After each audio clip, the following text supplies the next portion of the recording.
ಧೀರ ಭಗತ್ ರಾಯ್ ಒಂದು ಒಳ್ಳೆ screen play ಇರೋಂಥ ಒಂದು ಚಿತ್ರ.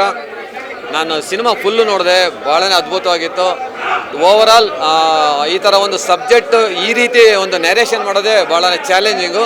ಸೊ ಡೈರೆಕ್ಟ್ರು ಭಾಳ ಅದ್ಭುತವಾಗಿ ಮಾಡ್ತಾರೆ. ಆ್ಯಂಡ್ ರಾಕೇಶ್ ಅವರು ಪಾತ್ರ ತುಂಬ ಚೆನ್ನಾಗಿ ತೊಗೊಂಡಿದ್ದಾರೆ. ಅವರು ಫಸ್ಟ್ ಸಿನಿಮಾ ಅನಿಸೋದೇ ಇಲ್ಲ.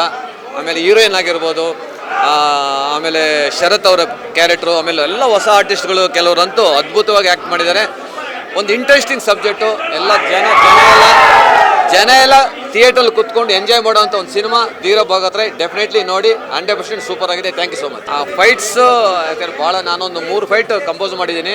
ಅದರಲ್ಲಿ ಎಲ್ಲ ಫೈಟು ಚೆನ್ನಾಗಿ ಬಂದಿದೆ. ಪ್ಲಸ್ ಎಸ್ಪೆಷಲಿ ಕ್ಲೈಮ್ಯಾಕ್ಸ್ ನೋಡಬೇಕಾದ್ರೆ ಥಿಯೇಟ್ರಲ್ಲಿ ನನಗೇನೆ ಮೈ ಜುಮ್ ಅಂದ್ಬಿಟ್ಟು ಒಂದು ಅಷ್ಟು ಒಳ್ಳೆ ಪರ್ಫಾರ್ಮ್ ಮಾಡಿದ್ರು ರಾಕೇಶ್ ಅವರು. ನಾನು ಕಂಪೋಸ್ ಮಾಡಿರೋ ಆ ಒಂದು ಶಾರ್ಟ್ಸ್ನ ಅದ್ಭುತವಾಗಿ ಮಾಡಿದ್ರು.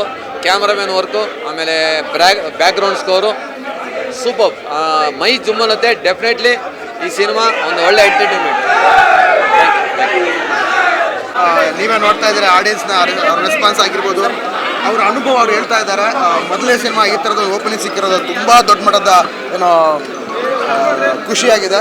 ಇಂಥದ್ದೊಂದು ಸಿನಿಮಾ ಕೊಟ್ಟಿರೋದು ನಮ್ಮ ನಿರ್ದೇಶಕರು ಕರ್ಣನ್ ಸರ್ ಅವ್ರಿಗೂ, ಮತ್ತು ಪ್ರೊಡ್ಯೂಸರ್ ಆಗಿರ್ತಕ್ಕಂಥ ಪ್ರವೀಣ್ ಗೌಡ ಸರ್ ಮತ್ತು ವೈಟ್ ಲೋಟಸ್ ಮತ್ತು ಓಮ್ ಸಿನಿ ಎಂಟರ್ಟೈನ್ಮೆಂಟ್ಸ್ ಅಂತ ಒಂದು ಅದ್ಭುತವಾಗಿರೋ ಕಂಟೆಂಟ್ ಕೊಟ್ಟಿದ್ದಾರೆ. ಅದಕ್ಕೆ ಪೂರಕವಾಗಿ ತುಂಬ ಅದ್ಭುತವಾದ ಮಸ್ತ್ ಫೈಟ್ ಕೊಟ್ಟಿರ್ತಕ್ಕಂಥ ನಮ್ಮ ಮಂಜು ಮಾಸ್ಟರ್ ಇದ್ದಾರೆ. ಸೊ ಅವರು ಮಾತಾಡಿಸಿ ಅವ್ರಿಗೆ ಫೀಲಿಂಗ್ ಅನ್ನೋದು ತುಂಬ ಚೆನ್ನಾಗಿ ಮಾಡ್ತಿದ್ದಾರೆ. ಸರ್ ಅಂದ್ರೆ ಮಾತಾಡಿ ಸರ್. ಮಾತಾಡ್ಬಿಟ್ರೆ thank you so much sir. ತುಂಬ ಖುಷಿ ಆಯಿತು ನೋಡಿದಾಗ. ನಮ್ಗೆ ನಮ್ಮ ಮಾಸ್ಟರ್ ತುಂಬ ಚೆನ್ನಾಗಿ ಮಾಡಿಸಿದ್ದಾರೆ. ಒಂದೇ ಮಾತಾಡ್ತೀನಿ, ಪಕ್ಕದಲ್ಲಿದ್ದಾರೆ ರಾಕೇಶ್ ಅವರು. ಇಡೀ ಸಿನಿಮಾದಲ್ಲಿ ಜೀವಿಸಿದ್ದಾರೆ. ಆ ಕ್ಯಾರೆಕ್ಟ್ರಲ್ಲಿ ಇನ್ವಾಲ್ವ್ ಆಗಿಬಿಟ್ಟಿದ್ದಾರೆ. ಸೊ ಒಂದು ಹೊಸ ನಟ ಅಂತ ಅನಿಸ್ಲೇ ಇಲ್ಲ ನನಗೆ. ಭಾಳ ಚೆನ್ನಾಗಿ ಮಾಡಿದ್ದಾರೆ. ಒಂದು ಎಷ್ಟೋ ಸಿನಿಮಾಗಳು ಹೀರೋಗಿ ಮಾಡಿರೋ ಥರ ಆ ಥರ ಒಂದು ಫೀಲ್ ಇದೆ. ಒಳ್ಳೇದಾಗಲಿ ರಾಕೇಶ್, ಆಲ್ ದ ಬೆಸ್ಟ್. ನಿಮಗೆ ಒಳ್ಳೇದಾಗುತ್ತೆ. ಫೈಟಲ್ಲಿ ನಾನು ಸುಳ್ಳು ಹೇಳಲ್ಲ, ಸಖತ್ತಾಗಿ ಮಾಡಿದ್ರು. ಭಾಳನೇ ಅವ್ರಿಗೆ ಟೈರ್ಡಾಗಿ ಬಿದ್ದೋಗ್ಬಿಡ್ತಾಯಿದ್ರು ಆ ಥರ ಒಂದು. ಯಾಕಂದರೆ ರಿಯಲ್ ಫೈಟ್ ಕಂಪೋಸ್ ಮಾಡಿದ್ದು ಈ ನಟ. ನಿಜವಲ್ಲೂ ಹ್ಯಾಟ್ಸ್ ಆಫ್ ಟು ರಾಕೇಶ್. ಭಾಳನೇ ಚೆನ್ನಾಗಿ ಮಾಡಿದ್ರಿ. ದೇವರಾಣೆಗೂ ಭಾಳ ಖುಷಿ ಆಯಿತು. ನಾನು ಏನು ಅಂದ್ಕೊಂಡು ಆ ಥರ ಬಂತು. ಆ ರಿಸಲ್ಟ್ ಈಗ ಕ್ಲೈಮ್ಯಾಕ್ಸ್ ನೋಡಿದಾಗ ಅನ್ನಿಸ್ತು.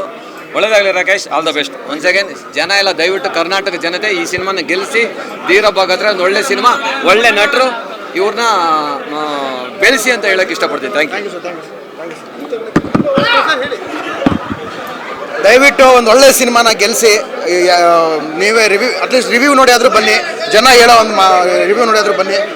ಕರ್ನಾಟಕದಾದ್ಯಂತ ಎಲ್ಲ ಸಿಂಗಲ್ ಥಿಯೇಟರ್ ಮ್ಯಾಕ್ಸಿಮಮ್ 120 ಥಿಯೇಟ್ರಲ್ಲಿ ಇನ್ಕ್ಲೂಡಿಂಗ್ ಮಲ್ಟಿಪ್ಲೆಕ್ಸ್ ಸೇರಿಸಿ ಒಂದು ಕರ್ನಾಟಕದಾದ್ಯಂತ ಸಿನಿಮಾ ರಿಲೀಸ್ ಮಾಡಿದ್ದೀವಿ. ಎಲ್ಲ ಕಡೆ ಶೋ ಹೋಗ್ತಾ ಇದೆ. ದಯವಿಟ್ಟು ಎಲ್ಲ ಕನ್ನಡಿಗರು ನಮ್ಮ ಕನ್ನಡ ಸಿನಿಮಾನ ಗೆಲ್ಲಿಸಿ. ಕನ್ನಡಿಗರೇ ಮಾಡಿರ್ತಕ್ಕಂಥ ಸಿನಿಮಾ.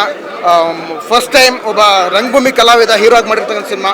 ನಮ್ಮನ್ನು ನೀವು ಗೆಲ್ಲಿಸಿದ್ರೆ ಇನ್ನೂ ಇಂಥದ ಸಾಕಷ್ಟು ಸಿನಿಮಾಗಳು ಮಾಡೋದಕ್ಕೆ ನಮಗೆ ಧೈರ್ಯ ಸಿಗುತ್ತೆ. ದಯವಿಟ್ಟು ಎಲ್ಲ ಮಾಧ್ಯಮ ಮಿತ್ರರು ನಿಮಗೂ ಕೇಳ್ಕೊಳ್ಳೋದು, ನೀವಿಲ್ಲದೆ ನಾವಿಲ್ಲ. ಸೊ ದಯವಿಟ್ಟು ನಮ್ಮ ಈ ಒಂದು ಪ್ರಚಾರ ಆಗಿರ್ಬೋದು, ನಮ್ಮ ಈ ಸಿನಿಮಾದ ಕಂಟೆಂಟ್ ಆಗಿರ್ಬೋದು, ಈ ರಿವ್ಯೂಗಳನ್ನ ನೀವು ತುಂಬ ಬೇಗ ತಲುಪಿಸ್ತೀರಿ ಅಂತ ಅಂದ್ಕೊಂಡಿದ್ದೀನಿ. ಸೊ ಎಲ್ಲ ಕರ್ನಾಟಕದ ಜನತೆ ದಯವಿಟ್ಟು ಧೀರ ಭಗತ್ ರಾಯ್ ಸಿನಿಮಾ ಬಂದು ನೋಡಿ ಗೆಲ್ಲಿಸಿ. Thank you so much.